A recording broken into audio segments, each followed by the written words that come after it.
Support for this program is provided in part by Guido's Fresh Marketplace.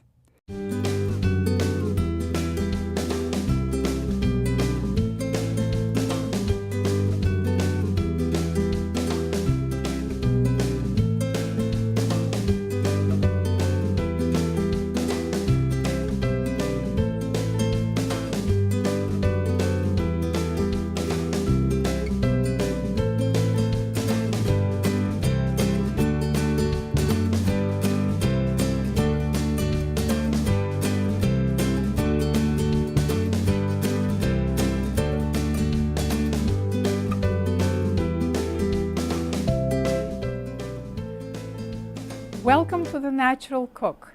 I'm Anna Gershenson. We are on the eve of celebrating a very special holiday, Christmas. And even though I'm not cooking a traditional Christmas meal today, I'm including the festive colors of Christmas, which are red and green. And as you see, we have red pomegranate seeds, and harissa will go into chickpeas, and lots of herbs that are all green color, and coincidentally they are all great for us, and we are going to benefit eating them. So the first dish is minted rice. This is a dish from Ottolenghi's new cookbook, Simple, and he claims that cooking it in the oven is a cinch. Cooking basmati rice in the oven is a cinch. So here, the basmati rice is already washed. You have to wash it in many changes of water until the water is clear. And it could be 6 or 7, depending on how starchy your rice is. And then you put it in a dish that is about 8 by 12 inches and has high sides because it will puff up. And so for 2 cups of rice, we are going to use 3.5 cups of boiling water, and then we are going to use 1.5 teaspoons salt and 4 tablespoons melted butter. So I will sprinkle the salt over rice, and then I will turn off my heat here. This is 3.5 cups of boiling water. And then, of course, we have to set up our oven at 475 degrees. So he says that the hotter, the better. Like if you can go even hotter, you can set it up even hotter. And it will cook there for only 25 minutes. Okay, so we'll pour the we'll pour the hot water over the rice. Then we will add melted butter, 4 tablespoons of melted butter. And then we will put a lot of freshly ground black pepper. And the last thing will be mint sprigs. You need 1.5 ounces. And it sounds like 1.5 ounces is not so much, but these mint sprigs are very, very light, and so I ended up having quite a pile. So as you see, this is probably like good 2 cups of mint sprigs. So the mint will go on top, and it will be cooking together with rice and infusing the rice with its aroma. Okay, now the last thing before it goes into the oven, and again, it's 475 degrees, and it will be cooking there for 25 minutes. I will tightly close this with foil. Make sure that there are no gaps anywhere, so that is the steam that is created is really staying there. Okay. Let me put one more. All right, just want to make sure that it's covered really, really well. And then we put it into the oven, and we can forget about it for 25 minutes. Okay. All right. There you go.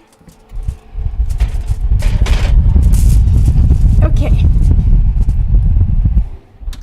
So this rice will be served with toppings, and the option that Ottolenghi gives us is the salsa with green olives and pomegranate seeds, and we will prepare that salsa, but I want to show you a second option that will be wonderful with this minted rice, and that is chickpeas that will be cooked together with sauteed red onions and garlic and spices and ginger. So it's really very nice with rice and with mint. So let us start with prepping that dish. So you have this huge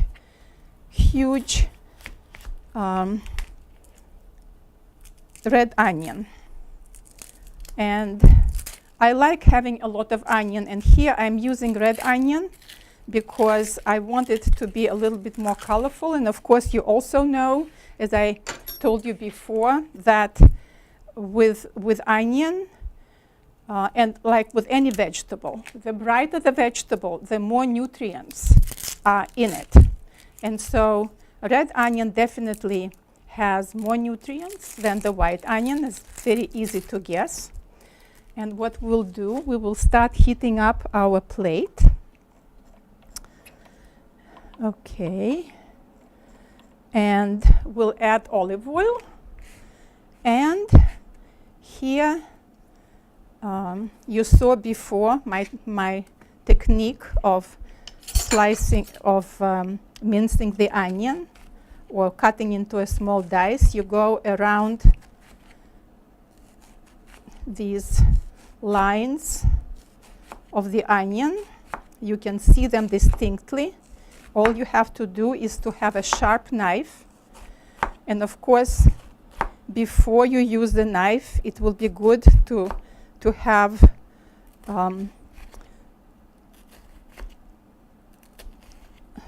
the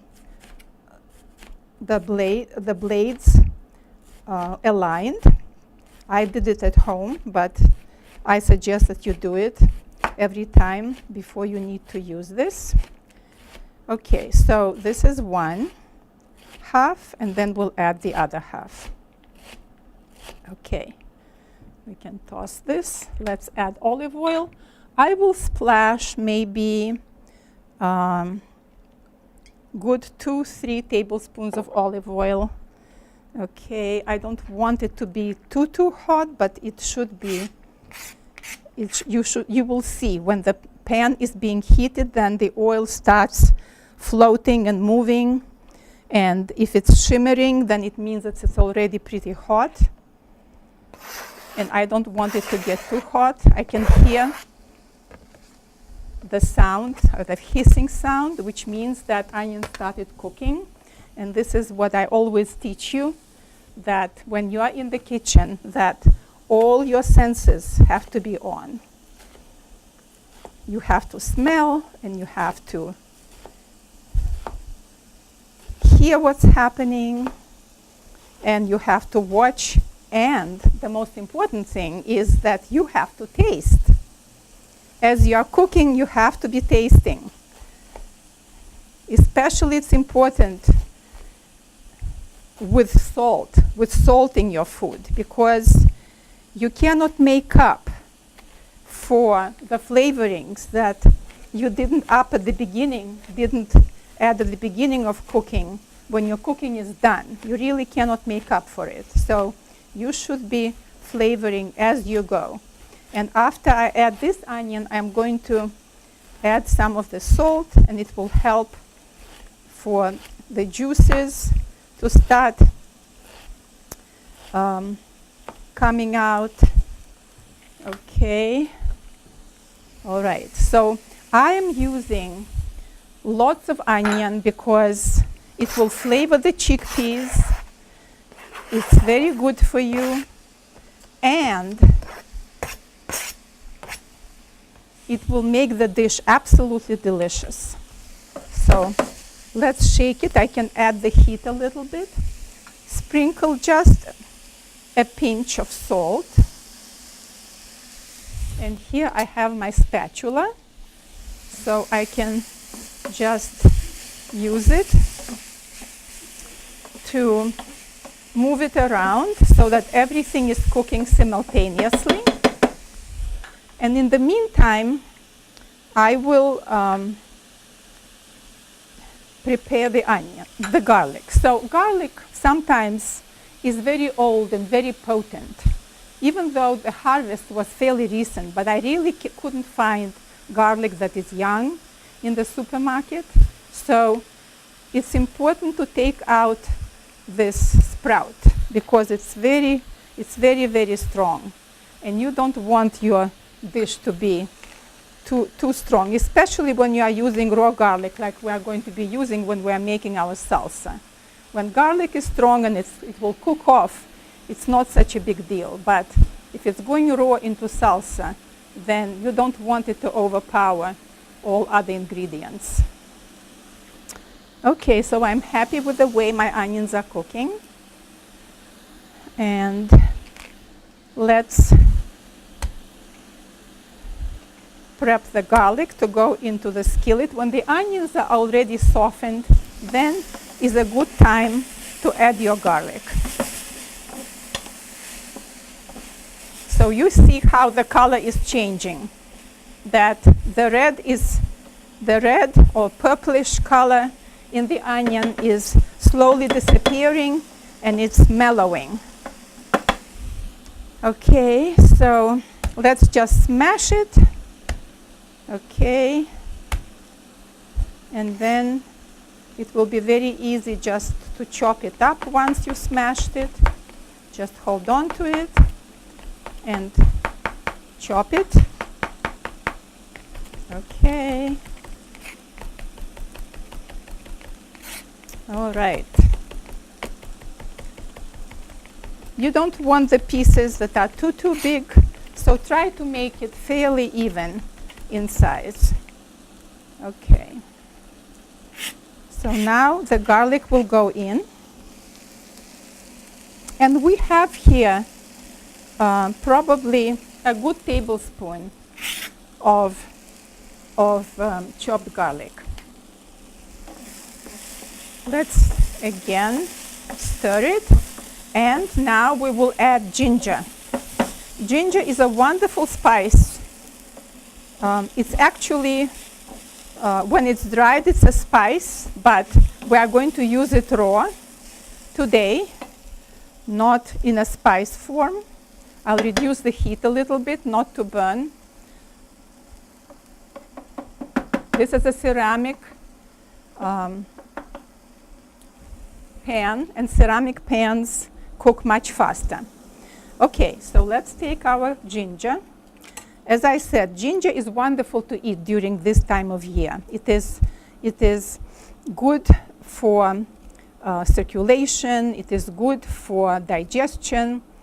And if you feel that a cold is coming on, it's wonderful to slice ginger and to boil it in hot water for about 20 minutes and to drink that tea throughout the day with a little bit of lemon and honey. It really will do you a lot of good. It will get your juices flowing. So I will take maybe about an inch piece of ginger, and the way that I handle it, I will cut it in half, and then I will smash it the way that I smashed my garlic. Okay, and then it is very easy to slice it, and you have small pieces here because by smashing it, see, it has cracked into smaller strands. Okay, so we have here probably also good 2 teaspoons, maybe a tablespoon of chopped fresh garlic. I mean fresh chopped ginger. We want our chickpeas to be really flavorful and have a lot of good stuff there. So you can cook your own chickpeas. If you cook your own, then it's important to soak them overnight and then to get rid of that water, that soaking water. because it also helps get rid of the phytic acid that is in all grains and beans, that is serving as a protective mechanism for the grains and beans, but it interferes with our digestion.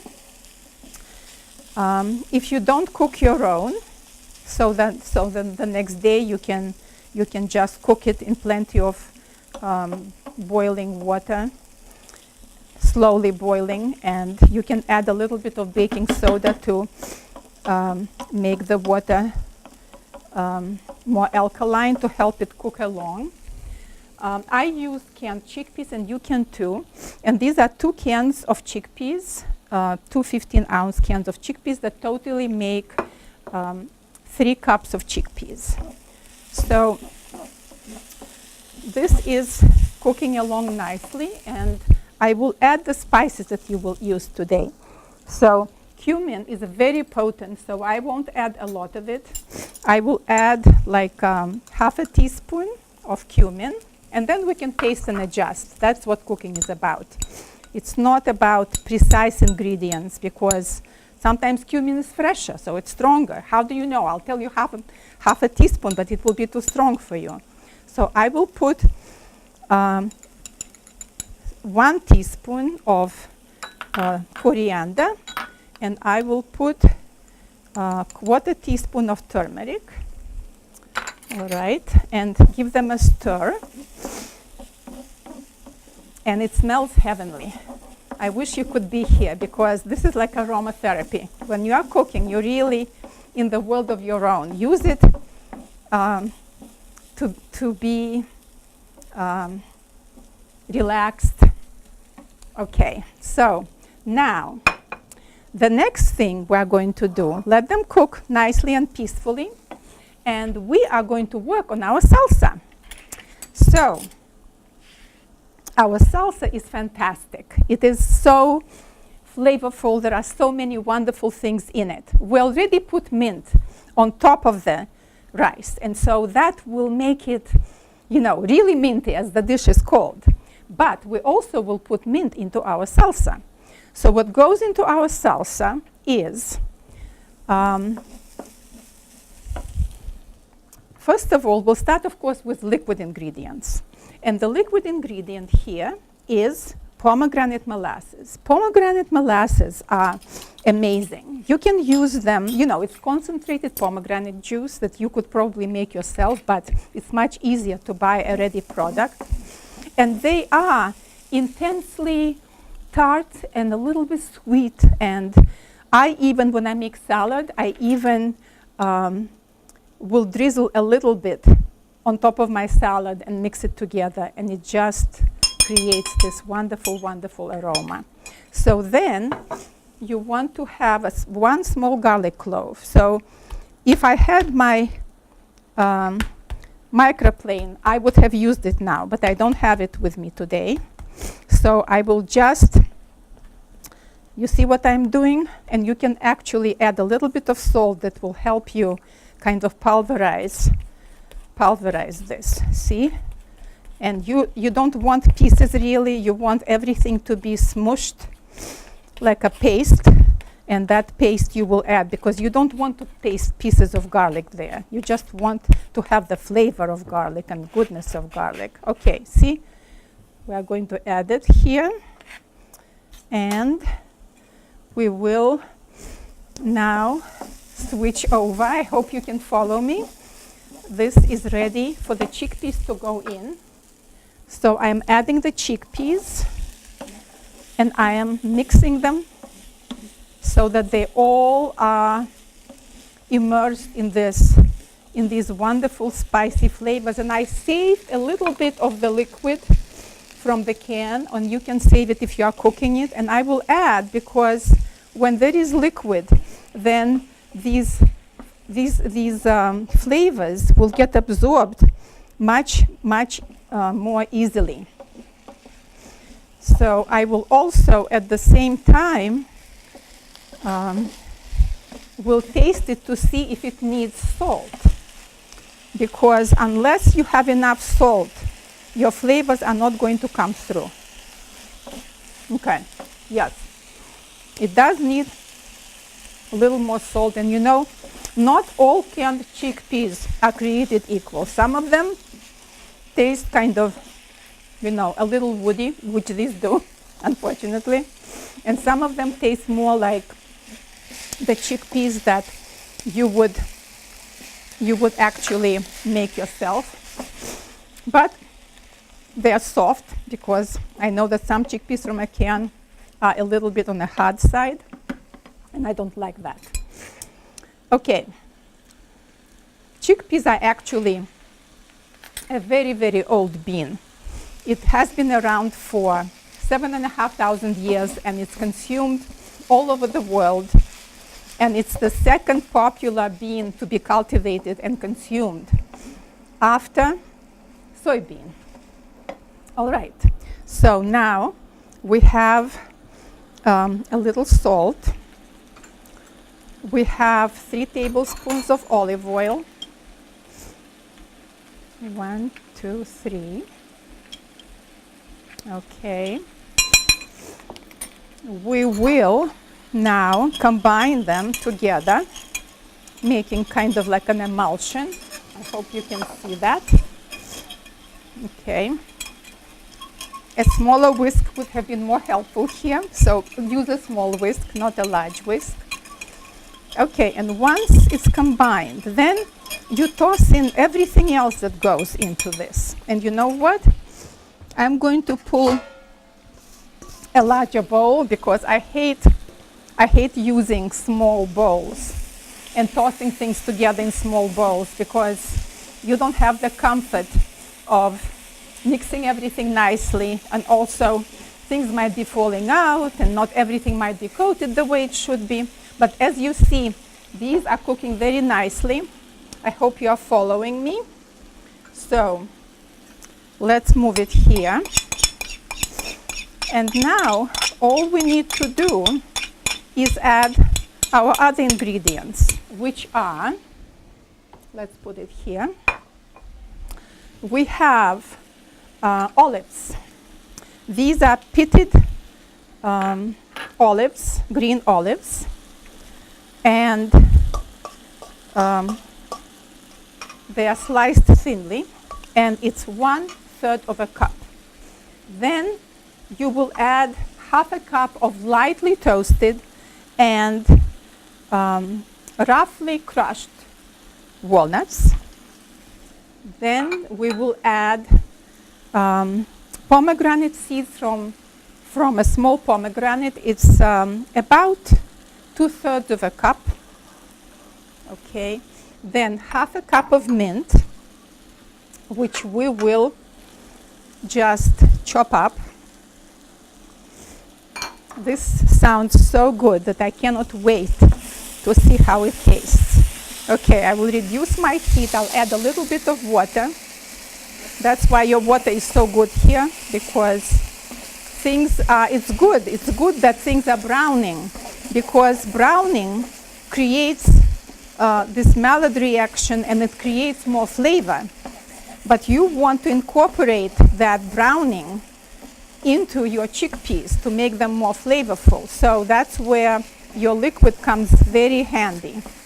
And you can reduce heat as well. All right, let me taste again. Big difference. Okay, so let's go back to our mint. We'll slice it thinly. Okay. See how I'm holding the mint? I took it into my hand and made like a little ball and smooshed it together. Don't be afraid, because it's very forgiving. It's not going to be bruised. Then I add it to my bowl, and I also add 5¼ ounces of crumbled feta. So make sure to use good feta. And then I just toss them together, and my salsa is ready. So By the way, this salsa can be prepared a few hours in advance. So if you are pressed and feel that you need to prepare a lot of things during the day, then you want to do whatever you can ahead of time. Okay, so our salsa is ready. And in the meantime, while our chickpeas are cooking, and I will add a little bit of harissa, which I want my chickpeas spicy. I don't know whether you like spice. You can add a little cayenne, or you can add Aleppo pepper, whichever one you like. I love harissa, and I think it will be great here. So when your chickpeas are almost ready, then you add your harissa, and then you taste and see if it is too hot for you or not, if you want to add more. Also, if you find that maybe you taste too much salt, then make sure to add some lemon juice, because lemon juice is something that will help you adjust the saltiness, the flavor of salt. All right, so now we will take a little break because I want to check how my rice is doing, and then we will return and we'll finish our beautiful, delicious, nutritious meal.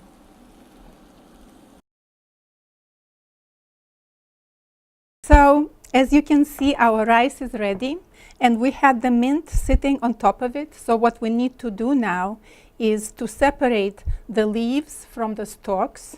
We are definitely going to keep the leaves, and the stems don't have much flavor anyway, and they are rough and unappetizing, so we'll get rid of them.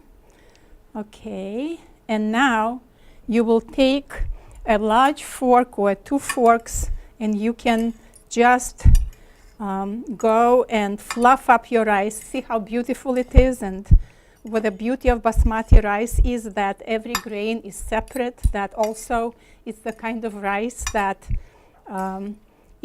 has lower glycemic index, which means that your blood sugar is not going to be spiking up the way that it would if you are eating conventional carbs. And the same true with chickpeas, that chickpeas are actually good food. They have carbohydrates, but they are very low in carbs.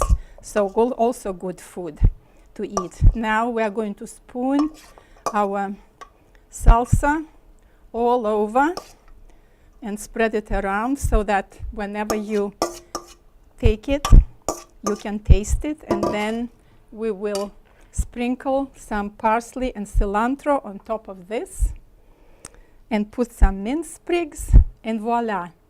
Our dish is so delightful, so delicious, healthy, and appetizing. I hope you will enjoy it. Have your ribs, have your hams, and don't forget to eat this as well. Thank you for joining me. Please come back to see another episode.